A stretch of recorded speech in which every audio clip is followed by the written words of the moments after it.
Hi guys, welcome back to my channel. In my previous video, we take a look at some problems in mathematics. Today we are going to be looking at another specialized problem of indices. How do we come across this kind of question? Actually, this question is one of the entrance examination in a school. Now, we are given a kind of indices like this. And we are asked to solve for the value of x. How can we find the value of x if everything that is here contains x? We have x to the power of what? Let's say x to the power of x raised to the power of x. And we are now asked to find x. How do we go about this? It is quite easy. You see, everything that we're going to be doing in this place is all about the laws of indices. But before I commence today's class, I'd like you to please subscribe to my channel and please try to like my video and share and click on the notification bell to receive the new notification whenever I release my videos. Thank you very much. Now let's get started. I have a question like this. How do I go about this? It is quite simple in solving. Normally, if I take a look at this, we notice that everything here is x raised to the power x raised to the power x. That means for any indica equation, or let me say indices equation, two or more indices equation is always solved if the index in the left hand side is equal to the index in the right hand side. Let's take for instance, assuming I have something of this kind, x raised to the power 2 equals to y raised to the power 2.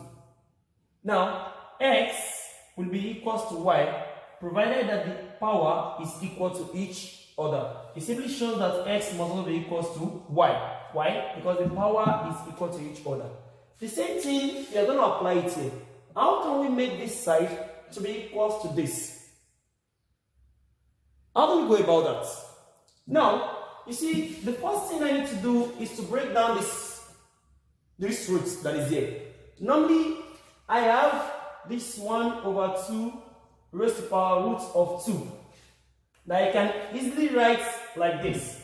You know, this root 2 can simply be written, let's take a look at this. Root 2 can simply be written as multiplied by root 2 all over root 2. Why is it like that? Why did I do like that? Because in this case here, I simply have root 2 times 1.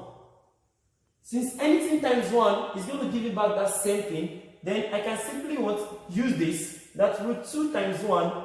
If I assume this 1 to be equal to root 2 divided by root 2, then in this case, I can easily say that root 2 times root 2 should be equals to 2 all over root 2. This is simple logic. Now, what have I done in this place here? Root 2 multiplied by root 2. According to the law of surd, the law of surd said that if I have root x multiplied by root x, it is simply equal to root x squared. That is x times s. Whereby this square will cancel this to give rise to what? X. That is why I try this place here. Root 2 multiplied by root 2 will be equals to 2. That is from this same law that is here. Now, let's not continue. Now, I've been able to turn this my ordinary root 2 to 2 all over root 2. Now, do you know that I can easily write this thing as a power in this case? Now, I have 1 over 2 into brackets 2 over root 2. Now, take a look at this also. You know, this 2 over root 2 can be written as, let's say 1 over 2 into brackets 2 times 1 over root 2. According to the law of indices, there is a law of indices that says that if I have a raised to the power m raised to the power n is the same thing as saying a raised to the power m times n, or a raised to the power n times m. That means I can interchange these two powers to give us this. Now, if I apply the same law in this place, I will be having something of this kind, 1 over 2 raised to power, this one here will be what? Raised to power 2, everything raised to power 1 over root 2. Now, from here, I will be having something of this kind, that this 2 is square of this and this. I'll be having 1 over 4 raised to power 1 over root 2. Now, let me remove all this. Then, coming back to this place here, I can easily simplify this 1 over root 2 also. How do I simplify this 1 over root 2? Quite simple. You don't need to stress ourselves on something that is not difficult to solve. Now, if I have 1 all over root 2, let me bring it out somewhere here. 1 over root 2, 1 over root 2 can simply be written as, do you know that if I write this root 2, 1 over root 2, in this case, times, okay, yeah, it can be written as square root of 1 all over the square root of 2. Since square root of 1 is going to give me 1, which is what? So if I can express this 1 as root 1 all over root 2, I should be having something of this kind, taking the whole root according to the law of surd.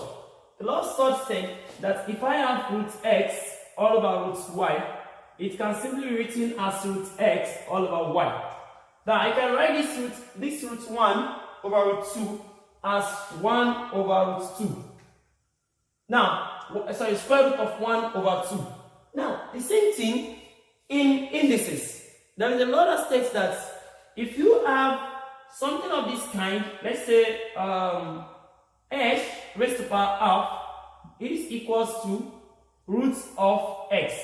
That means root of s can be the same thing as saying h raised to power half. Now, in this case here, if 1 over 2 is representing my x, then from here, I can simply write this as, I can simply write this as 1 over 2, everything raised to power of half. That is quite easy enough. Now, if I can remove this, coming back to my initial point here, I will replace it. Normally I'll be having 1 over 4 raised to power 1 over root 2. So instead of 1 over root 2 in this case here, I should be putting 1 over 2, everything raised to power 1 over 2. We are following up little by little. Let's continue again. I can also break down this second middle point. Let me write this very well for clarity. 1 over 2. Here also what? 1 over 2. This is 1 over 4. Now, I can also express this middle one in its simplest formats. Now, do you know that this 1 over 2 at the middle can simply be having a power of 1 multiplied by a power of half? Now, let's take a look at this only power of 1 only. Assuming there is a power of 1 in it, leave the power of half here. I'm taking the middle parts. Now, the power of 1 is there. Now, do you know that I can express this 1 as something of this kind? 1 over 2 raised to power, instead of 1, I should be having 2 multiplied by half. Since 2 times half, 2 cancel 2 still give me 1 back. Now, this 2 multiplied by half, I can simply write this as something quite easy like this. Normally, I'll be putting this as 1 all over 2, everything raised to power 2 raised to power half. Raised to power half. Are we together? Such that I will now be having, in this place here, I'll be having something of this kind. I'll be having something of this kind. 1 over 2. 1 over 2, that should be equals to 1 all over 4. Yeah. 1 raised to power 2. 2 raised to power 2. Everything raised to power of 2. Raised to power of half. Now, if I substitute this 1 over 4 raised to power of half to represent 1 over 2 here, I should be having something of this kind, which is, I'll be having equal to 1 all over 4 raised to power of, instead of 1 over 2, I'll be having 1 over 4 raised to power of 1 over 2. Now, don't forget that this 1 over 2 is having another power of 1 over 2 then multiplied by the power of 1 over 2. Now, why am I multiplying by this power? I have 1 over 2 here already, times 1 over 2. Why am I multiplying by that power? Simply because, according to law of indices, you know that this thing is saying a raised power m. Now, a raised power m, and this m is a is now having another new power, which is now raised power n. Then there is external power before, then this thing should be equals to a raised power n times m. That is the law of indices behind what I've just done in this place here. So I should be having this thing of this kind, 1 over 4 raised power 1 over 4 raised power 1 times this, I'll give you 1 over 4, which is the same. If you come back to this, since we have to find x, then our x, if you express this is x raised power x raised power x raised power equals to 1 over 4, sorry, 1 over 4 raised power 1 over 4 raised power 1 over 4, then my x should be equals to 1 over 4. That is the solution. Quite easy. Thanks for watching. Please don't forget to subscribe to my YouTube channel, and please try to like my video and share my video, and also don't forget to give us a thumb up. Thank you for watching. Thank you very much.